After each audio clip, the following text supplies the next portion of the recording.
Hi Rita, let's go ahead and make one with epoxy also. So we are going to still go ahead and peel off just the top portion because I'm messy and I leave the back on until we're done. And then it takes about 45 mLs of UV resin. So we're going to mix, I'm going to go with 50 of Perfect Finish. So we're going to do 25 part A and 25 part B.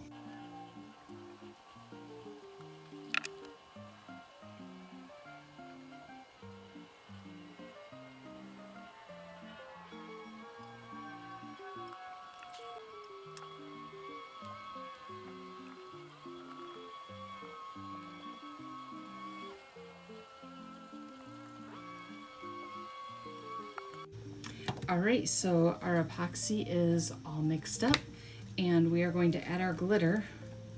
Remember the time. This is a beautiful like fall looking chunky mix that I think will be perfect for the image that I'm going to use on this one.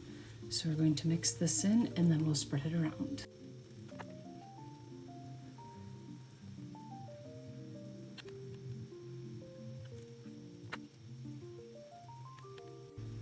All right, we've almost got it covered. Now this does take 24 hours to cure, about 4 to 8 hours to the touch, but we are going to set it aside and let it cure for 24 hours.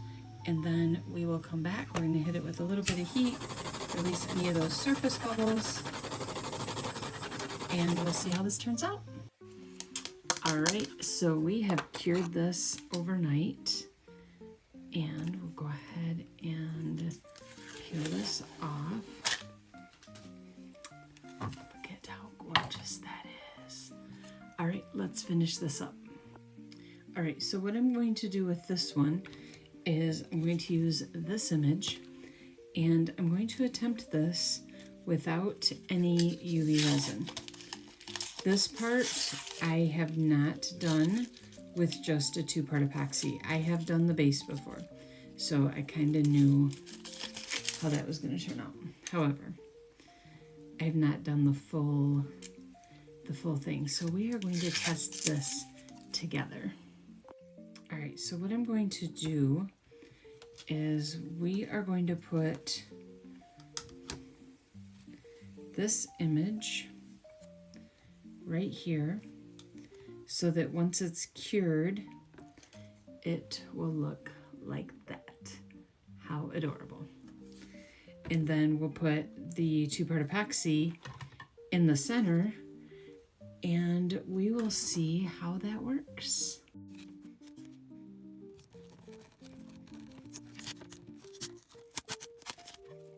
All right, so next we are going to put the top on. That is going to be so cute. I really hope this turns out. And we're going to clip it together with some of these clips. And I have some bigger ones because I don't have enough of the little ones. And we're trying to prevent it from leaking out of the edges. So let me get the bigger ones. All right, when I said I had bigger clips, I wasn't kidding. All right, so we're going to clip one here. And then we're going to clip one here.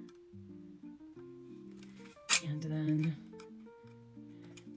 we are going to clip one here. I use these for another project, but they're going to work for this. So we have it all protected.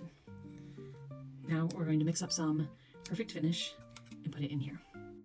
All right, so my little squeeze bottles are really nasty. I need to get some new ones, and I just emptied them. So we're going to hope for the best with the big bottles. So this is part A, and we're going to pour in some part A.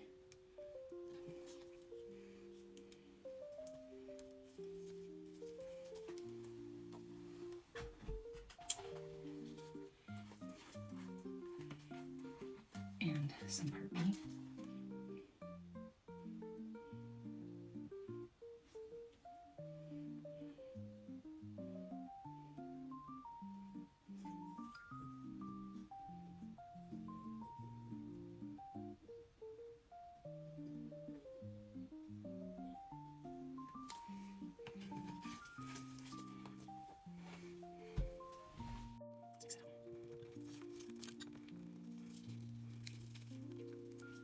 And actually, I decided I'm going to put a little bit up here, at least on the top portion. just a little tiny bit, like I would with epoxy or with UV. So we are going to just do the tiniest amount up here.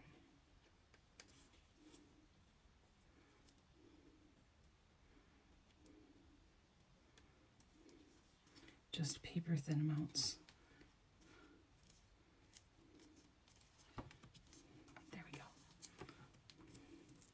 All right, let's get this reclipped so that we don't have any, hopefully, any leakage happening.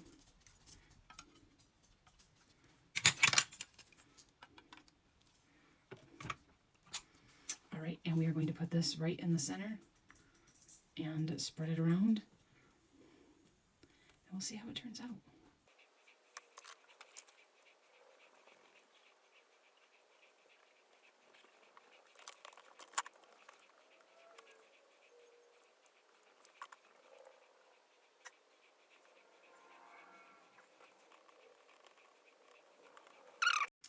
All right, so we now have this completely epoxied with Resin Wrecker's Perfect Finish, and we are going to leave it sit overnight, 24 hours, and we'll see how it is tomorrow. All right, here we are, the final day. Here is our pedestal. You can see in there where we did our perfect finish, and let's see. Nothing leaked out. Look at there. Nothing leaked out that side.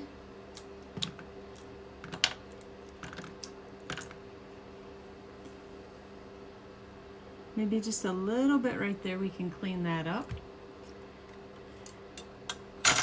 And nothing leaked out of the bottom. So let's get this cleaned up right here. Had to unbury my knife. My knife. So we did just have a little bit of over pour there, but there you have it, a notepad holder using 2-part epoxy, perfect pour, and look at how absolutely gorgeous she is. So I hope that helps, and I can't wait to see what you make. Happy crafting!